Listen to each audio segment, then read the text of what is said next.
মোটামুটি ভাবে সবাই বসেছে। কথা শোনা যাচ্ছে কিনা বাচ্চা এসে খবর দিলে ভালো হয়। কথা পরিষ্কার শোনা যাচ্ছে কিনা একজন বাচ্চা এসে খবর দিলে ভালো হয়।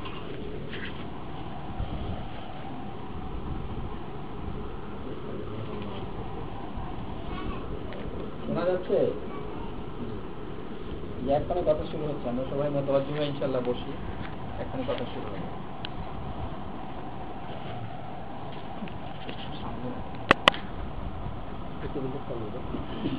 الحمد لله نستعينه ونعوذ به من شرور أنفسنا ومن سيئات أعمالنا من يهد الله فلا مضل له ومن يضلله فلا هادي له وأشهد أن لا إله إلا الله وأشهد أن محمدا عبده ورسوله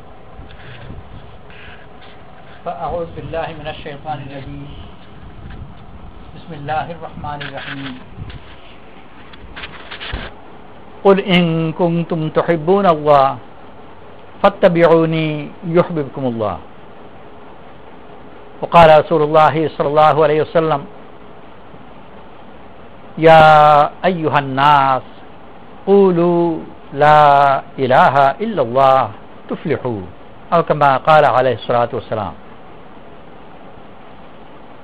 মূল্যবান কিছুর মূল্য সাধারণত দুই ধরনের হয়ে থাকে। এক হলো প্রিয় হওয়ার কারণে মূল্য, আর আরেক হলো উপকারী হওয়ার কারণে মূল্য। যেমন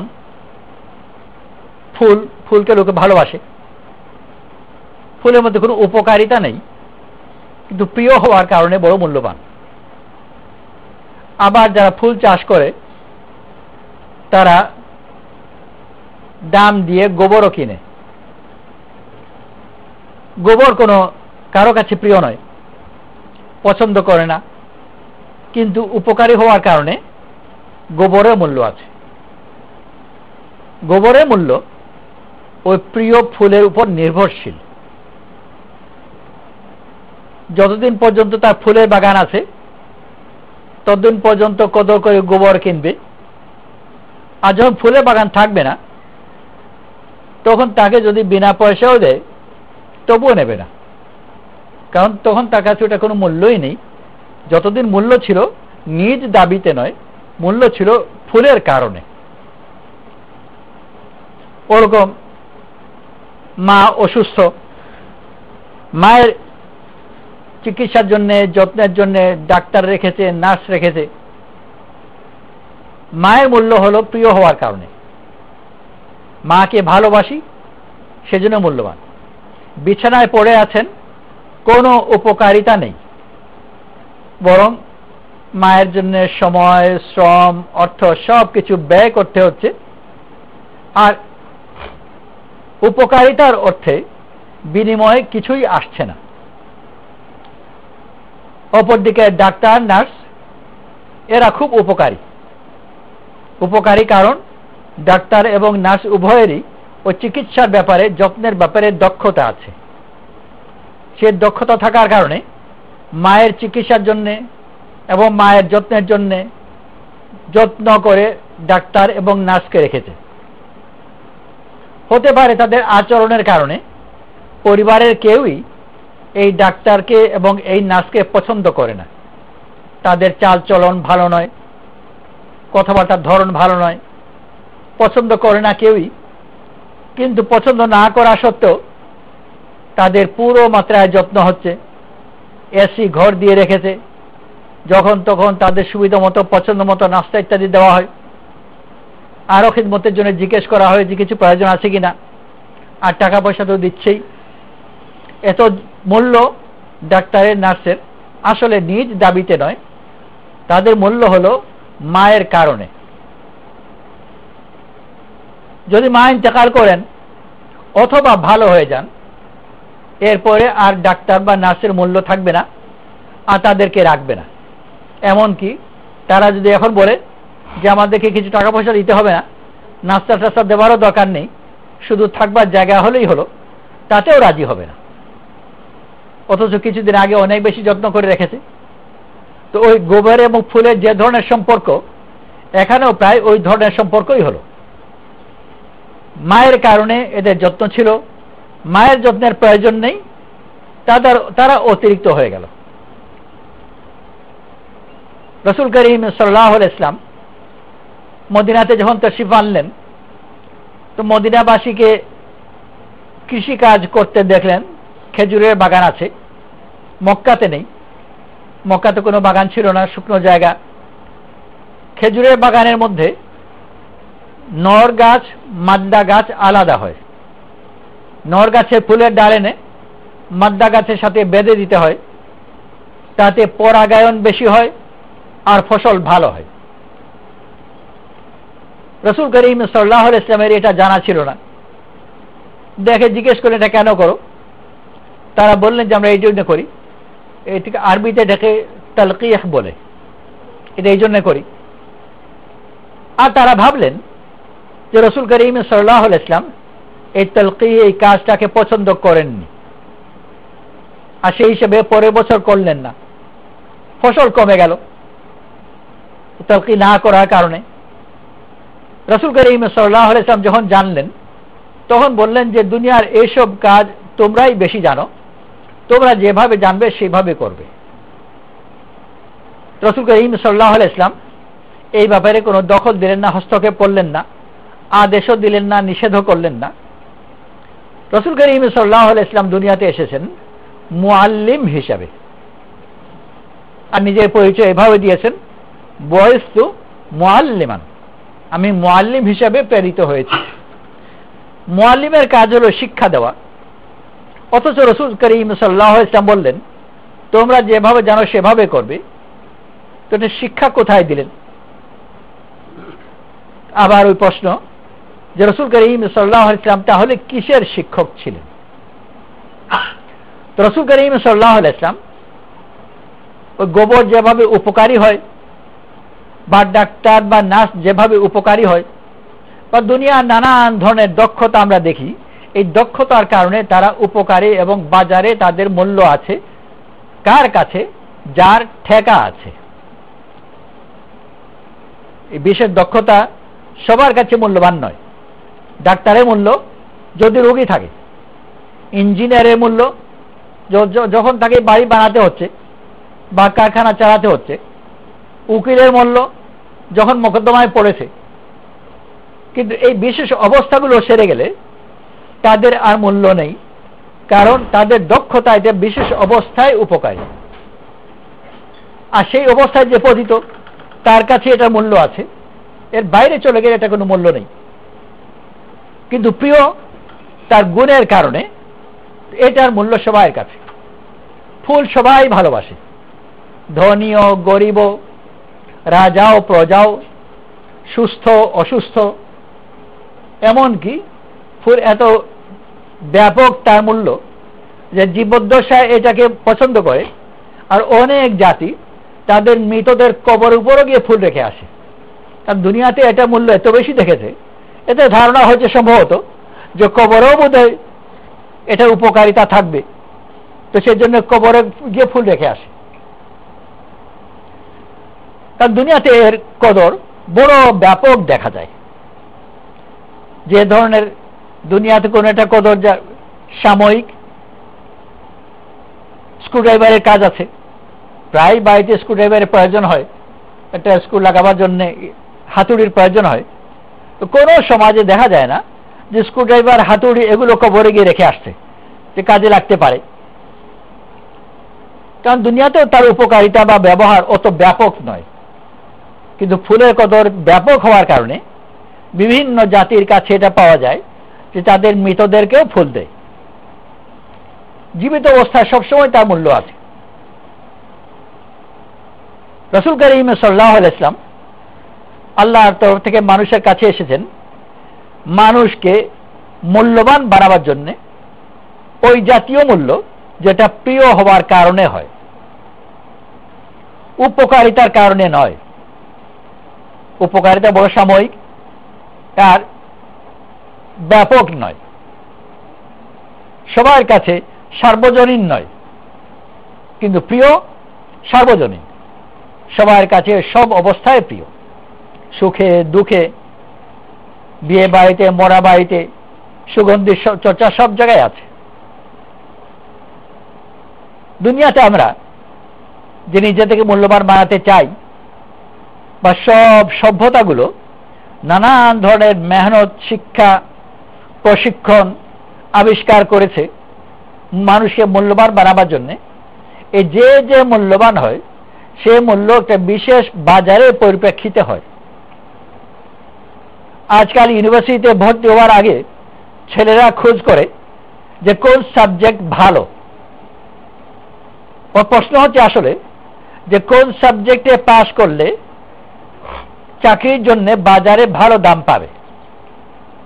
অনেক সময় সে জিজ্ঞেস করে, উত্তর দেওয়া একটু মুশকিল হয়, কারণ বাজারে তো পরিবর্তন হয়, যে কখন কোন জিনিসের বাজারে দাম বেশি ওইটা তো নির্ণয় করা মুশকিল। কয়েক বছর আগে ডাক্তার বা ইঞ্জিনিয়ার হলে ভালো চাকরি পাওয়া যেত, কিন্তু সেটা কয়েক বছর আগের কথা, বর্তমান কথা নয়।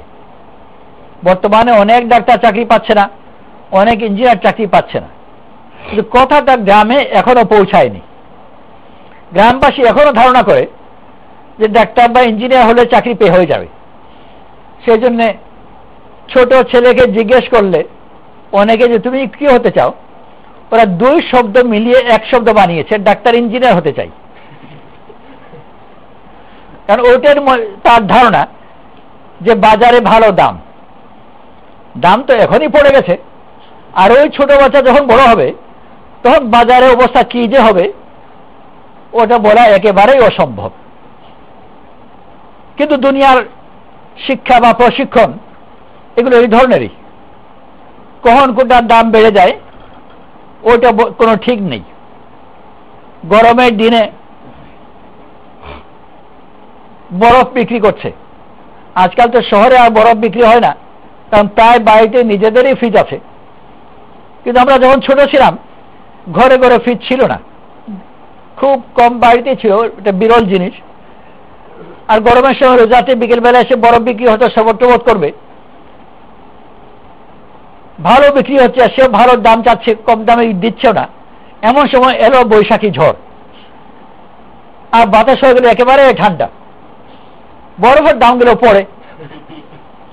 এখন বিনা পয়সাও কেউ নিবার জন্য প্রস্তুত নয়।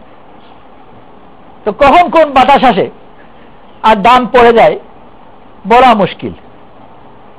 কিন্তু ফুলের মূল্য গরম হোক আর শীত হোক, আর ঝড় হোক আর তুফান হোক, ওর মূল্য আছে।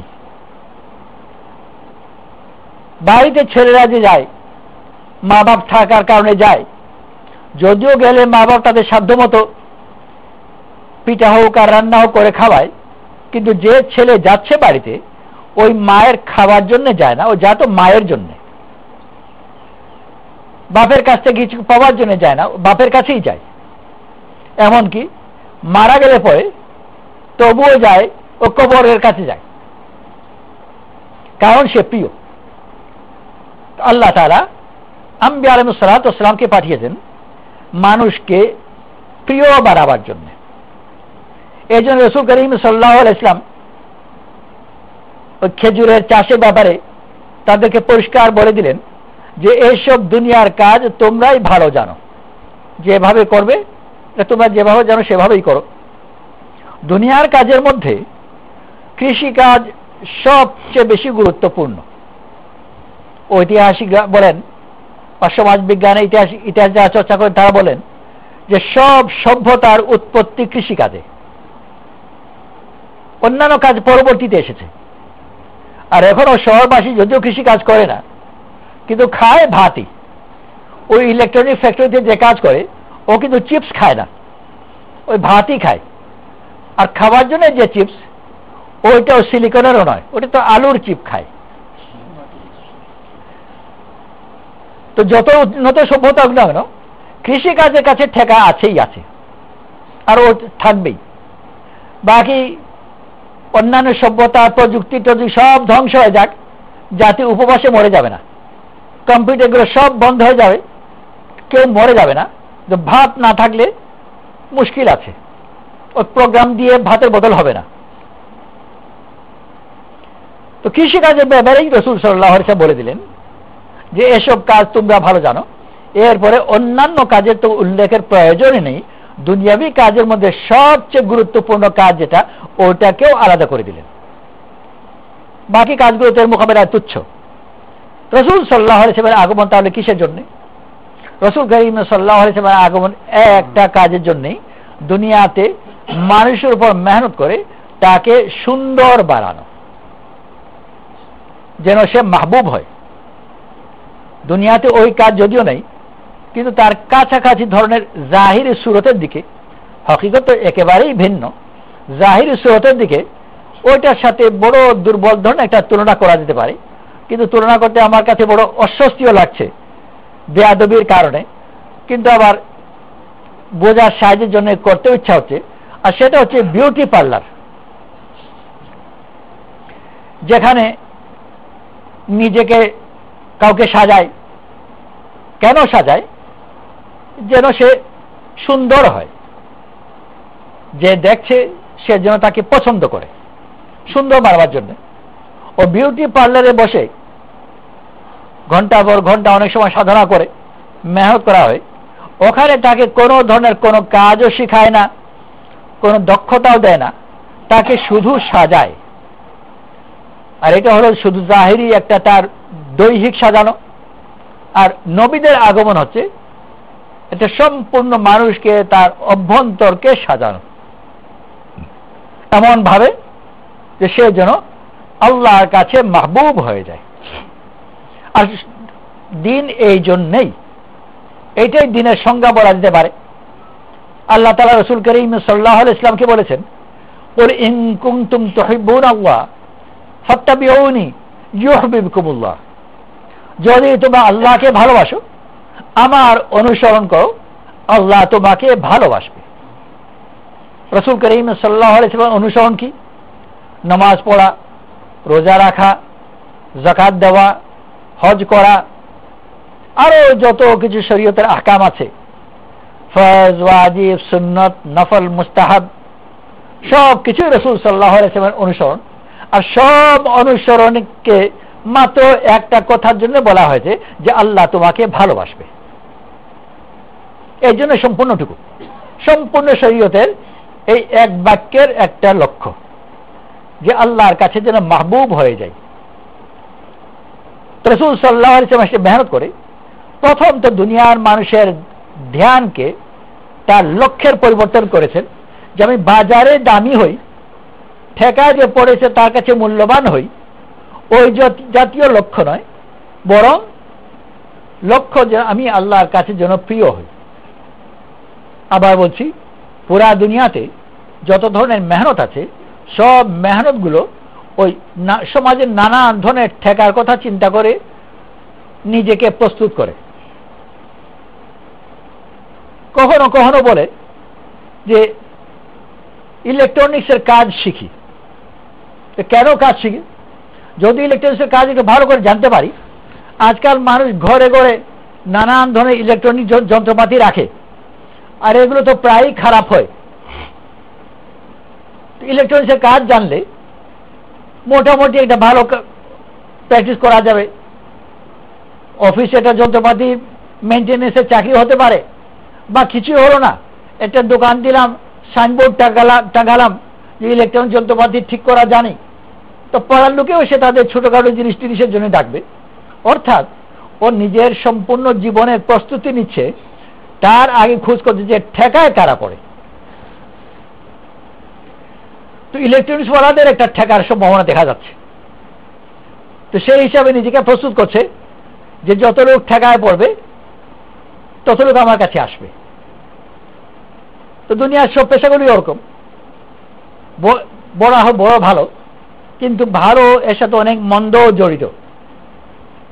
চিকিৎসা বড় ভালো কাজ, কিন্তু অবচেতন ভাবে ভালো চিকিৎসক হওয়া মানেই ভালো ডাক্তার হলো, তার মানেই হলো যে তার মনে মনে ইচ্ছা যে এই সমাজের লোক বেশি অসুস্থ হোক।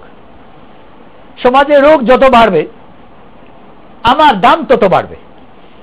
আর খোদা না খাস্তা মানুষ যদি সবাই স্বাস্থ্যবান হয়ে যায়, তাহলে আমার তো সর্বনাশ। কিন্তু দিন ওরকম নয়। দিন মানুষের কাছে সুন্দর হওয়া তার গুণের কারণে। আর মানুষের তো সবচেয়ে বড় গুণ হচ্ছে যা দিয়ে সে অন্যের ভালোবাসা টানতে পারে, যে অন্যের শুভকামী হওয়া। আমি তার চিকিৎসা করব, এইটার চেয়ে আরো ভালো যে সে যেন অসুস্থই না হয়। মা বাপ তার ছেলে ব্যাপারে এটা চাইবে না যে আমার ছেলেমেয়েরা যেন ভালো চিকিৎসা পায়, বরং তার আগে এইটা দোয়া করবে চিকিৎসা যেন দরকারই না হয়। ছেলে মেয়েদের জন্য মা বাপ দুজনের মধ্যে একজন দোয়া করলো যে আল্লাহ ছেলেমেয়েরা বিভিন্ন জায়গায় আছে, কোথায় কোথায় আছে জানি না, তুমি তাদের দেখাশোনা করো, আর তারা যদি অসুস্থ হয়ে যায় তাদের ভালো চিকিৎসার বন্দোবস্ত করো। মাই দোয়া করছে, বাপ শুনে বললো যে কি দোয়া করছো তুমি, বরং এটা দোয়া করো যেন অসুস্থই না হয়, চিকিৎসার দরকারই না পড়ে। কিন্তু একজন ডাক্তার বিচারের জন্য এই দোয়া খুব সুবিধার নয়, কারণ মানুষ যদি অসুস্থই না হয় তো আমার চলবে কেমন করে। ইঞ্জিনিয়ারের জন্য এটা সুবিধাজনক নয় যে কারো কলকারখানা যেন নষ্ট না হয়, ওদের যদি কারখানা নষ্ট না হয় আমার চলবে কেমন করে। উকিলের জন্য মানুষ যেন ঝগড়াঝাটি না করে, তো সর্বনাশ, মানুষ ঝগড়াঝাটি না করলে আমার চলবে কেমন করে। তো অবচেতন ভাবে কোনো না কোনো ভাবে দুনিয়ার মেহনত মানুষকে পরের শত্রুও বানিয়ে দেয়, অথচ সে এটা সচেতন নয়, এটা জানেও না। আর আল্লাহ তাআলা দিন দিয়েছেন মানুষের মঙ্গলের জন্য। কুনতুম খায়রা উম্মাতিন উখরিজাত লিন-নাস, তোমরা সেরা উম্মত, তোমাদেরকে বের করা হয়েছে মানুষের মঙ্গলের জন্য। তো প্রথম মেহনত হলো যে নিজের ভবিষ্যৎকে চিন্তা করা, যে আমি ঠেকাগ্রস্ত মানুষের কাছে গিয়ে দাম উসুল করব নাকি মানুষের মঙ্গলকামী হব, প্রিয় হব আল্লাহর কাছে মানুষের কাছে। মানুষের কাছে না হয় ঠেকায় পড়ার কারণে, প্রিয় না হওয়া সত্ত্বেও ঠেকার কারণে মানুষ মূল্যবান হয়ে যায়। ওই যে বললাম উকিল সাহেব পছন্দ তো মোটেই করে না, কিন্তু মকদ্দমা ঠেকায় পড়েছে, এখন গিয়ে উকিল সাহেবের খাতির করতে হচ্ছে, অনুরোধ করতে হচ্ছে। মানুষের কাছে যদিও ভালোবাসা ছাড়াও ঠেকার কারণে সাময়িকভাবে হলেও জাহিরিভাবে হলেও মূল্যবান হওয়া যায়। আল্লাহর কাছে কেমন করে মূল্যবান হবে? আল্লাহ তো কোনোদিন ঠেকাই পড়েন না, না কোনোদিন অসুস্থ হয়েছে ডাক্তারের প্রয়োজন হবে, না আল্লাহ তাআলা কারখানা কোনোদিন নষ্ট হয়েছে ইঞ্জিনিয়ারকে ঠিক করবে, না আল্লাহ তাআলা কোনো মোকদ্দমা পড়েন যে উকিলকে উদ্ধার করবে। আল্লাহ শুধু সুন্দর ভালোবাসেন। ইন্নাল্লাহ জামিল ইউহিব্বুল জামাল, আল্লাহ সুন্দর আর সুন্দর ভালোবাসেন। আল্লাহর কাছে প্রিয় হওয়ার একমাত্র রাস্তা হচ্ছে সুন্দর হওয়া, আল্লাহর কাছে মাহবুব হওয়া। এইটার জন্যই আল্লাহ তাআলা রাসূল করিম সাল্লাল্লাহু আলাইহি ওয়াসাল্লামকে পাঠিয়েছেন, আর রাসূল করিম সাল্লাল্লাহু আলাইহি ওয়াসাল্লামকে সুন্দর দৃষ্টান্ত বানিয়ে পাঠিয়েছেন। লাকাদ কানা লাকুম ফি রাসূলিল্লাহি উসওয়াতুন হাসানাহ, তোমাদের জন্য আল্লাহর নবীর মধ্যে সুন্দর দৃষ্টান্ত রাখা হয়েছে। তুমি যদি আল্লাহর কাছে নিজেকে প্রিয় বানাতে চাও তাহলে রাসূল সাল্লাল্লাহু আলাইহি ওয়াসাল্লামের দৃষ্টান্ত দেখে দেখে নিজেকে সাজাও। বড় সহজ কাজ হয়ে গেল। এমনি যদি কাপড় দিয়ে আর দর্জিকে বলে যে আমার জন্য খুব সুন্দর একটা জামা বানিয়ে দিন, তো দর্জি খুব বিব্রত হবে যে সুন্দর বলতে আপনি কি বুঝান, কিভাবে জামা বানাবো, আপনার কাছে কোনটা পছন্দ হবে আমি কেমন করে বুঝি। কিন্তু যদি তা একটা নমুনা দেয় হুবহু এইটার মতো বানিয়ে দেন, দর্জির জন্য কাজটা বড় সহজ হয়ে গেল, এইভাবে বানিয়ে দিলেই হলো।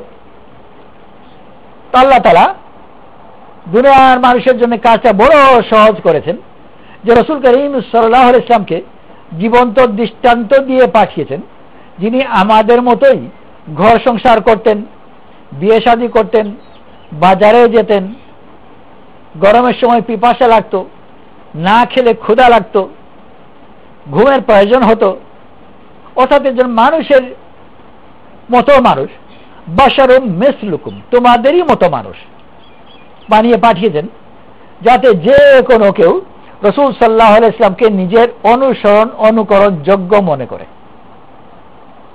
মক্কার লোকে বলতো যে ফেরেশতা কেন পাঠালেন না? ফেরেশতা মানুষের জন্য অনুসরণযোগ্য হবে না, কারণ ফেরেশতার কোনো প্রয়োজন নেই। ফেরেশতার কোনো প্রয়োজন নেই, আমাদের প্রয়োজন আছে। তো ফেরেশতাদের দেখে আমাকে চলবে না। ফেরেশতাকে দেখে দেখে আমি চললাম, ফেরেশতা তো বিচার জিকির টিকির তিলাওয়াত তাসবিহাত করে চলে গেলেন, গিয়ে চলে গেলেন, খাবারটা দরকার হলো না। আমার তো খাবার দরকার হয়, তারপর আমি যাবো কোথায়? কিন্তু রাসূল সাল্লাল্লাহু আলাইহি ওয়াসাল্লাম দৃষ্টান্ত দিয়ে পাঠিয়েছেন যা আমাদের মতো প্রয়োজন হতো। তো আল্লাহ তাআলা নবীদেরকে পাঠিয়েছেন মানুষকে সুন্দর বানাবার জন্য। প্রথম মেহনত মানুষের লক্ষ্যের পরিবর্তন।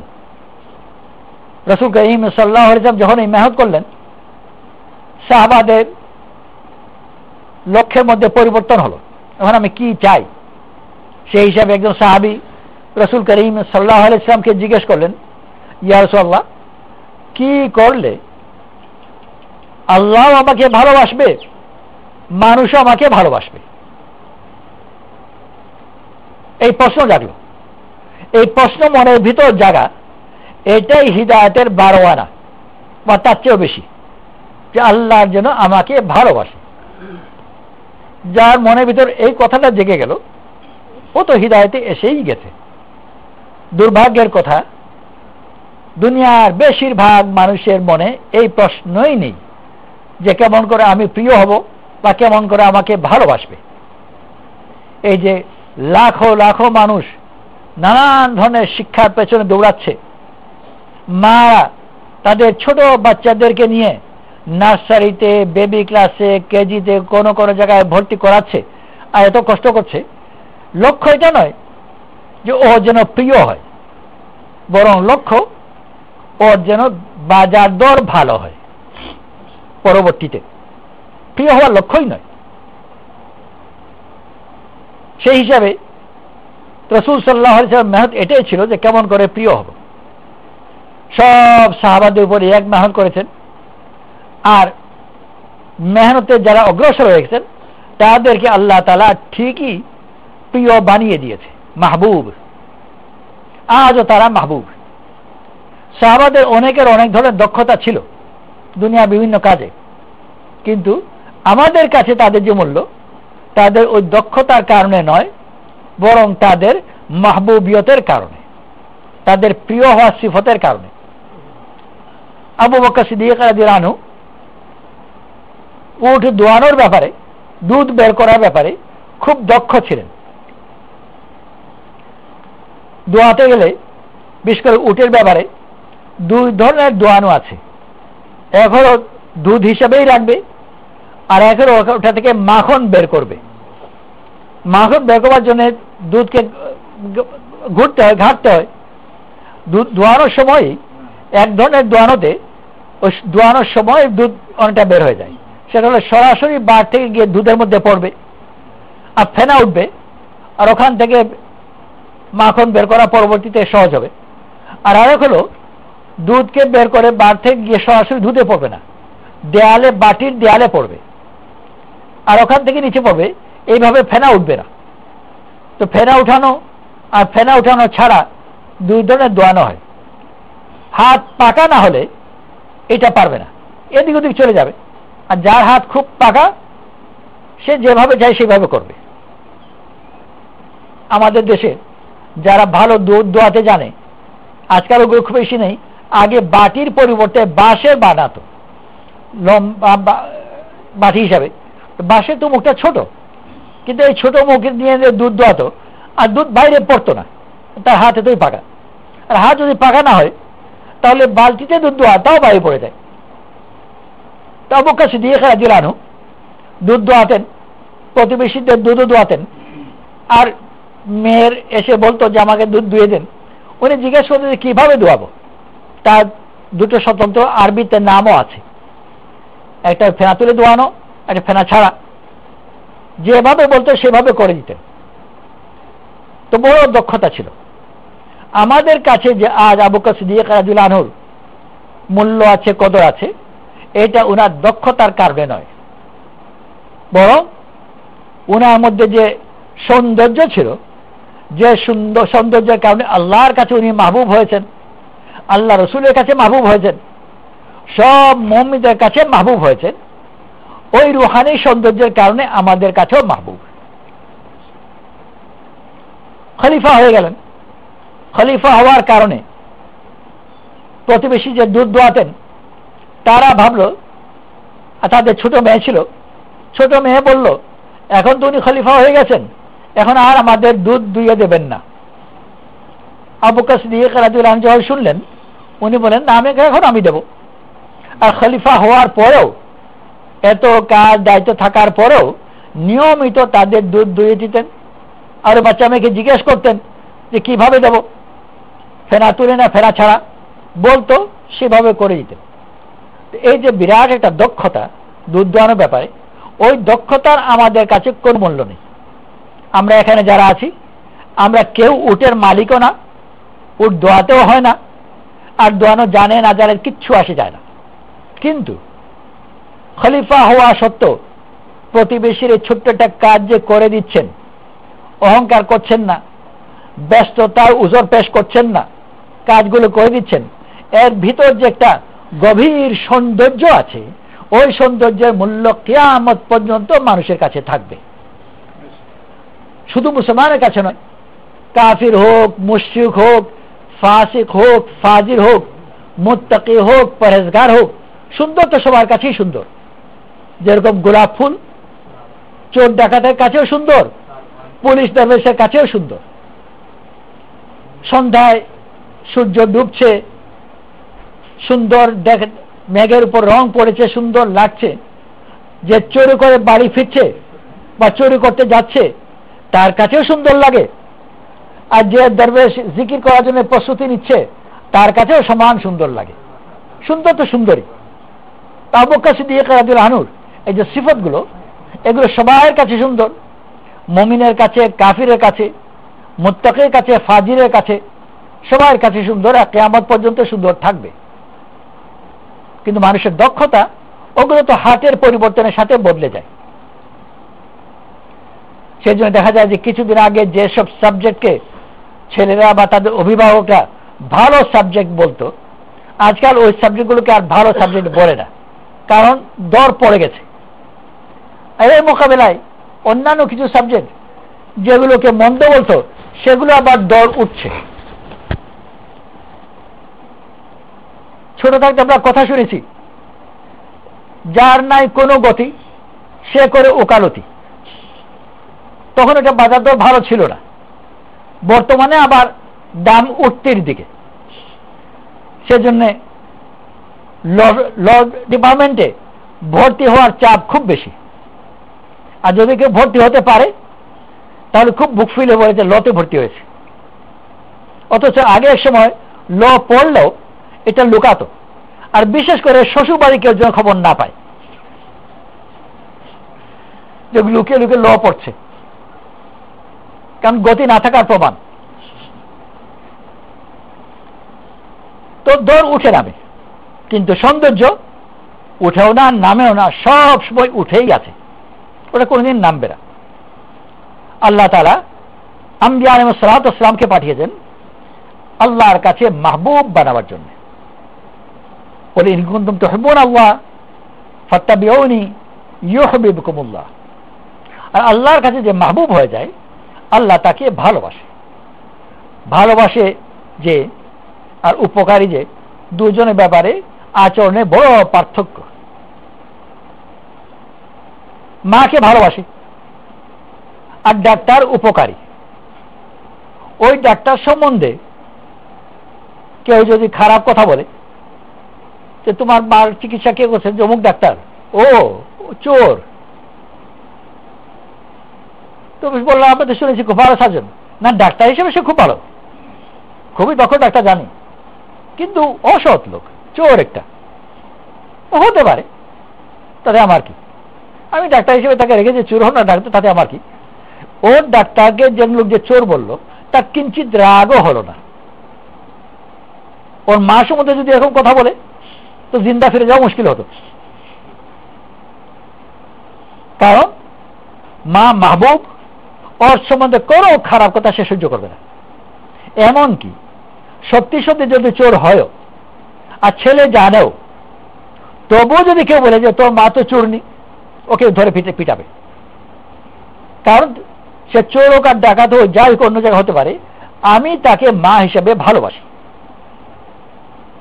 ওর সম্বন্ধে কোনো খারাপ কথা সে সহ্য করতে পারবে না। তার কেউ শত্রুতা করে, তারপর রাগ করবে। আমার মায়ের শত্রুতা করে, সে আমার শত্রু হয়ে গেল, আলাদা করে করতে হবে না, অটোমেটিক। আর মায়ের শত্রু আমার শত্রু।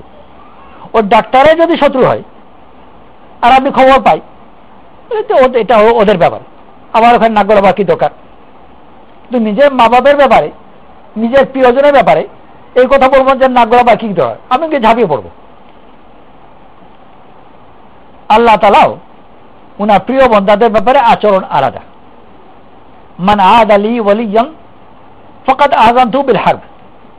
আমার ওলির সাথে যে শত্রুতা করলো, আমি তার বিরুদ্ধে যুদ্ধ ঘোষণা করে দিলাম। অগ্রিম দুই ব্যাপারে আল্লাহ তাআলা আগে থেকে যুদ্ধ ঘোষণা করে রেখেছেন। এক হলো যারা সুদে কারবার করে তার ব্যাপারে, আর এক হলো যে আল্লাহর বন্ধুর সাথে যে শত্রুতা করে। মানুষের আচরণ এরকম, প্রিয়জন সম্বন্ধে কোনো খারাপ কথা সে সহ্য করবে না, সে তার মা বাপ হোক, সন্তান হোক। আর এর মোকাবেলায় ভালো কথায় খুশি হয়ে যাবে। কেউ যদি কোনো মহিলাকে খুশ করতে চায়, মাকে বা বাপকে, চালাক মানুষ সোজাসুজি দিকে তার প্রশংসা করবে না, তার ছেলে মেয়েদের খোঁজখবর নেবে, নিয়ে কিছু একটা বের করে কোনো না কোনো একটা সূত্র ধরে ও ছেলে মেয়েদের প্রশংসা করবে। এর দ্বারা মা বাবার কাছ থেকে অনেক বেশি উসুল করা যায়। নিজের প্রশংসা করে তত বেশি উসুল করতে পারবে না। এর মোকাবেলায় যদি ছেলে মেয়েদের সম্বন্ধে খারাপ কথা বলে, তাহলে শত্রু হয়ে যাবে। সরাসরি তার সম্বন্ধে খারাপ কথা বললে সে উপেক্ষা করতো, ঠিক আছে বলেছে, এমন কি আর হলো। কিন্তু যে নিজের ব্যাপারে যথেষ্ট উদার, সেও দেখা যায় যে সন্তানের ব্যাপারে মোটেই উদার নয়, ওখানে সহ্য করবে না। আর এটা কোনো আশ্চর্যের কথা নয়, আল্লাহ তাআলাও ওরকমই। ও প্রথমে যে ওলির সাথে আক্রমণ করে, আল্লাহ তাআলা তার ওলির পক্ষ হয়ে তার মোকাবেলা করবেন, আগে থেকে বলে দিয়েছেন। আমার ভাই রাস্তায় দেখলাম কেউ তাকে মারছে, আমার ভাই যে দুষ্টু এটা আমি জানি, আর খুব সম্ভাবনা যে মারবা এটা সেই আগে আরম্ভ করেছিল, ওর আচরণও জানা আছে। কিন্তু যদি আমি দূর থেকে দেখি যে কেউ ওকে মারছে, আগে খোঁজ নেব না যে আগে কে আরম্ভ করেছিল, আর ন্যায় কে করেছে আর অন্যায় কে করেছে। আমার ভাই হলে প্রথম তো আমি গিয়ে তাকে বাঁচাবো, পরে যদি বড় ন্যায় বিচারক ধরনের মেজাজ বা তার ভাই হয়, পরে খোঁজখবর নেবে যে ঘটনাটা কি। কিন্তু প্রাথমিকভাবে সে তার ভাইয়ের পক্ষ হয়ে লড়বে। আল্লাহর ওলির সাথে কেউ যদি কোনো শত্রুতা করে, তা আল্লাহ তাআলা আগেই বলে দিয়েছে যে আমি তোর পক্ষে লড়বই, বাকি বিচার আচার পরে হবে। আর কেউ যখন মোকাবেলা করে, তো মোকাবেলার মধ্যে অত বার থাকে না। আমি দেখলাম আমার ভাইকে মেরেছে, সে তো এটা চোর মেরেছে, আর আমি গিয়ে বিরাট ঘুষি মেরে দিলাম, তো মারবার সময় অত মাপ রাখা সম্ভব নয়, সম্পূর্ণ শক্তি দিয়েই মারতে হয়। আল্লাহ তাআলার ওলির সাথে কেউ যদি শত্রুতা করে, তো আল্লাহ তাআলা ওরকম জোরেই মেরে দেন অনেক সময়। কারণ মারামারির সময় তো কোনো বিচার সম্ভবই নয়। এক জোড়া, একজন যুবক, তার সাথে মেয়ে, তারা বেড়াতে গেছে। রাস্তায় এক দরবেশ ছিলেন, দরবেশের চটি থেকে একটু কাদা এসে ওই মেয়ের গায়ে পড়ে গেছে। ওর সাথে যে বাহাদুর আছে, তার যে বাহাদুরি দেখাবার দরকার, সে মনে করো উপযুক্ত সুযোগ, সে গিয়ে ওনাকে মারলো চড়। সে একটু দেখাতে চায় যে কত বড় বাহাদুর, গিয়ে মারলো চড়, আর চড় মেরেই পরে মরে গেল। আশেপাশে গ্রামের লোক তার দৌড়ে এসেছে, কি ব্যাপার। ওই মেয়ে ওখানে দাঁড়িয়ে আছে, সে বললো দরবেশের দিকে ইঙ্গিত করে যে ইনি মেরে ফেলেছেন। ওনাকে গিয়ে জিজ্ঞেস করলো উনি বলে আমি কিচ্ছু করিনি। আবার মেয়েকে জিজ্ঞেস করলো, উনি তো বলেন কিচ্ছু করেননি। মেয়ে বললো যে উনি বদুয়া দিয়েছেন, উনার বদুয়ায় মরে গেছে। আবার ওনাকে জিজ্ঞেস করলো, উনি বলেন আমি বদুয়া দিইনি। তো মানুষ কিছু বুঝতে পারছে না। ও বলে বদুয়া না বদুয়া মরেছে, উনি বলে আমি বদুয়াও দেয়নি। আর আল্লাহ মিথ্যাই বা কেন বলবে? বদুয়া দিয়েছে বলতে পারতো। বদুয়ার জন্য বিরুদ্ধে কোনো কেস হবে না আর শাস্তিও হবে না, মিথ্যা বলা কি প্রয়োজন? কিন্তু উনি বলছে আমি বদুয়া দিইনি। ওরা যখন কিছু বুঝতে পারছে না, তো লোকে বললো যে আমাদেরকে ব্যাপারটা বুঝান। উনি বুঝালেন যে দেখো আমার চটি থেকে একটু কাদা গিয়ে ওর গায়ে পড়েছে, অল্প। আর সেই মেয়ে কিছু খেয়ালও করেনি, বলেও নি। ওর সাথে যে ছিল সে নিজে থেকেই এসে এটা চোখ বেরিয়ে দিয়েছে আমাকে। তো সেও নিজে থেকে করেছে, আমি ওকে বলে কিছু। এর সাথে যখন কেউ একজন আছে, সেও একটু দেখাতে যায়, তো আমার সাথেও তো কেউ একজন আছে, সেই বা দেখাবে না কেন? বন্ধুর ব্যাপারে আচরণ আলাদা, প্রিয়জনের ব্যাপারে আলাদা, আর নিরপেক্ষতা আলাদা। বড় ন্যায় বিচারক একজন কাজী, খুব ন্যায়পথে ছিলেন, অন্যায় কোনো কাজ করেন না। বাড়ি থেকে কিছু দূরেই একজন লোক একজন দুর্বল ব্যক্তির উপর জুলুম করছে। কাজী সাহেবকে এসে খবর দিল যে ওই দুর্বল ব্যক্তির উপর একজন সবল ব্যক্তি জুলুম করছে, আপনি যান তাদের একটু বাঁচান দুর্বল মানুষটাকে। কাজী সাহেব বলবেন ভাই গিয়ে ঠেকানোটা আমার কাজ নয়, কাউকে গিয়ে আমি গিয়ে বাঁচাবো এটা আমার কাজ নয়। আমার কাজে যদি বিচার নিয়ে আসে, বিচার করা আমার কাজ, গিয়ে তাকে ঠেকানো ওটা আমার কাজ নয়। সেই কাজী সাহেবই উনি খবর পেলেন যে ওনার ছেলেকে পাড়ার ছেলেরা ধরে পিটাচ্ছে, তখন উনি বলবেন নাকি যেগুলো ঠেকানো আমার কাজ নয়, বিচার আনলে বিচার আমি করব? তখন খালি পায়ে দেবেন দৌড় যে আমার ছেলে, সম্পর্কের ব্যাপার। আল্লাহ তাআলা আম্বিয়া আলাইহিস সালাতু ওয়াস সালামকে পাঠিয়েছেন দুনিয়ার মানুষকে আল্লাহর কাছে ডেকে আল্লাহর সাথে সম্পর্ক গড়ে দিতে। যার সাথে আল্লাহর সম্পর্ক হলো সেই হলো ওলি আল্লাহ, আল্লাহর ওলি। আর আল্লাহর ওলি যে হবে, আল্লাহ তাআলা নিজে তার দেখাশোনা করবে। আল্লাহ এটার অপেক্ষাও করবে না যে সে আমার কাছে দোয়া করুক তারপরে আমি দেব, এটা কোনো নিয়ম নয়। আপনজন দোয়া করবে তারপর দেবে, এটা কি নিয়ম হলো? আপনজন মানেই হলো যে আমি কেন দোয়া করবো, ও কি দেখে না? তো আল্লাহ তাআলা নবীদেরকে জন্য পাঠিয়েছেন যেন বান্দারা দোয়া করারও প্রয়োজন না থাকে, নিজেই দেখবে। আর এই কথা বলেই পাঠিয়েছেন। মূসা আলাইহিস সালামকে, হারুন আলাইহিস সালামকে ফিরআউনের কাছে পাঠালেন, আর এই কথা বলে দিলেন ইন্নানি মাকুমা আসমাউ ওয়া আরা, আমি তোমাদের সাথে আছি, দেখছি শুনছি, শুনছি দেখছি। নিজেই দেখছেন, সাথে আছেন, কারণ আমার। এই জন্য আল্লাহর আপন হয়ে যাওয়া, আল্লাহর বান্দা হয়ে যাওয়া, এই জন্য আল্লাহ তাআলা মেহেরবানি করে আমাদেরকে দ্বীন দিয়েছেন যে আল্লাহর পথে বের হয়ে আল্লাহর সাথে এমন সম্পর্ক কায়েম করি যেন আল্লাহর কাছে আমি প্রিয় হয়ে যাই। আর আল্লাহর কাছে যদি আমি প্রিয় হয়ে যাই, তো প্রিয় যে তার কাছে সুন্দর লাগেই, দুটোই হয়।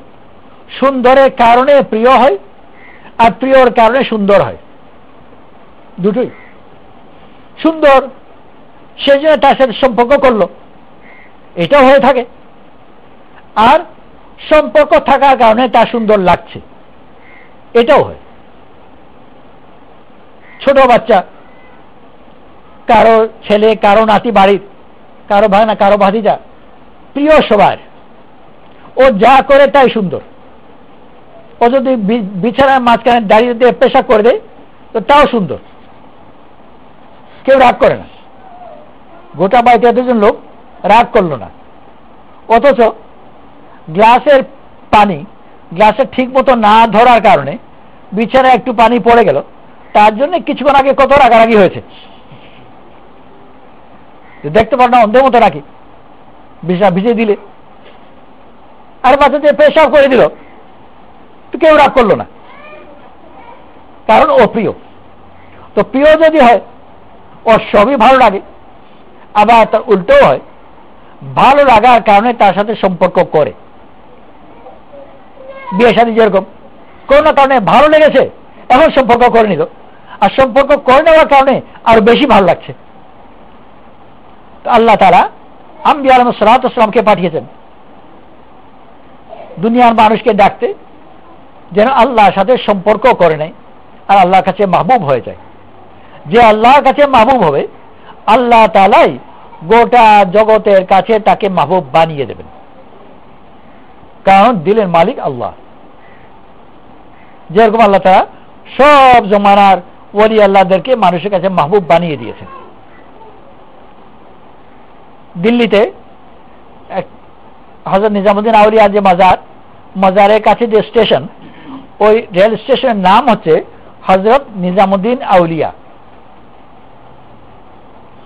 আমাদের দেশে এক লোক টিকিট কিনতে গেছেন, অন্য জায়গায় যাবেন হযরত নিজামুদ্দিন আউলিয়াতে, লম্বা নাম, সংক্ষিপ্তভাবে বলেছেন যে নিজামুদ্দিনের জন্য একটা টিকিট দিন। নিজামুদ্দিন টিকিট যে বিক্রি করে, ও হাত বাঁধানো করে যে ওখানে উনারকে দেখেও নি, উনার কথা শুনেও নি, ওইদিকে হাত বাড়ানো না। পেছনে এসে আরেকজন টিকিট কিনতে চাইলো, তার টিকিট তাকে দিল। ইনি আবার বললেন নিজামুদ্দিন একটা টিকিট দেন, ইনার দিকে তাকালো না। পেছনে যে আরেকজন সেই টিকিট চাইলো, তার টিকিট দিল। ও বাবা বলে যাচ্ছে, একবার দোয়া পড়ে যে হযরত নিজামুদ্দিন আমাদের টিকিট দেন। হযরত নিজামুদ্দিন যখন বলেছে, তখন সে উত্তর বলছে আব ঠিক বলা হয়, আর এখন টিকিট দিল। অথচ সে মুসলমানও নয়, হিন্দু লোক, কিন্তু হযরত নিজামুদ্দিন আউলিয়া এই নামকে সংক্ষিপ্ত করে বেয়াদবের মতো নিজামুদ্দিন বলবে, ওই হিন্দুও সহ্য হচ্ছে না। কারণ আল্লাহ তাআলা তাকে মাহবুব বানিয়ে দিয়েছে। সে মুশরিক আর কাফির যে তাকে ভালোবাসবেই। যদি কেউ ভালোবাসা প্রদর্শন না করে, আদব না দেখায়, তারপরে রেগে যাবে। তো আল্লাহ তাআলার কাছে মাহবুব হওয়া, এর জন্য আল্লাহ মেহেরবানি করে আমাদেরকে দিন দিয়েছেন। আমরা সবাই ফয়সলা করি ইনশাআল্লাহ যে আল্লাহর কাছে আমি মাহবুব হওয়ার চেষ্টা করব, আল্লাহর সাথে সম্পর্ক করব, আমার আপন যারা আছে তাদেরকে ওই পথে চালাবো। আমার ছেলে, আমার মেয়ে, আমার যে হোক না কেন, তাদেরকে ওই পথে চালাবো যেন তারা আল্লাহর কাছে প্রিয় হয়, মাহবুব হয়। আল্লাহ আমাদের সবাইকে তৌফিক নসিব করুক। এর জন্য ঈমান আমলকে ঠিক করা। ঈমান আমল ঠিক করার উদ্দেশ্য হচ্ছে যে আল্লাহর কাছে যেন আমি মাহবুব হতে পারি। আর ওই ঈমান আমল ঠিক করবার জন্য আল্লাহর পথে যেতে হয়। চিল্লার জন্য যায়, 3 চিল্লার জন্য যাই, নিজেও যায়, অন্যকেও পাঠাই। পুরুষের জমাতে যাবে, সুযোগ যখন হয় মহিলা মসজিদে জমাতে যাবে। তো যে যেভাবে পারি নিজে যাব, অন্যকে পাঠাবো, সবগুলোর জন্য নিয়ত করি। আল্লাহ আমাদের সবাইকে তৌফিক নসিব করুক। এখন নিয়ত করে কাগজের মধ্যে নাম লিখাই আর তশকিলের কাগজ বাইরে পাঠিয়ে দিই।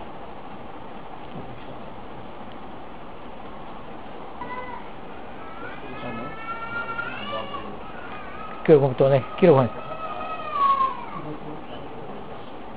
তুমি বলেন।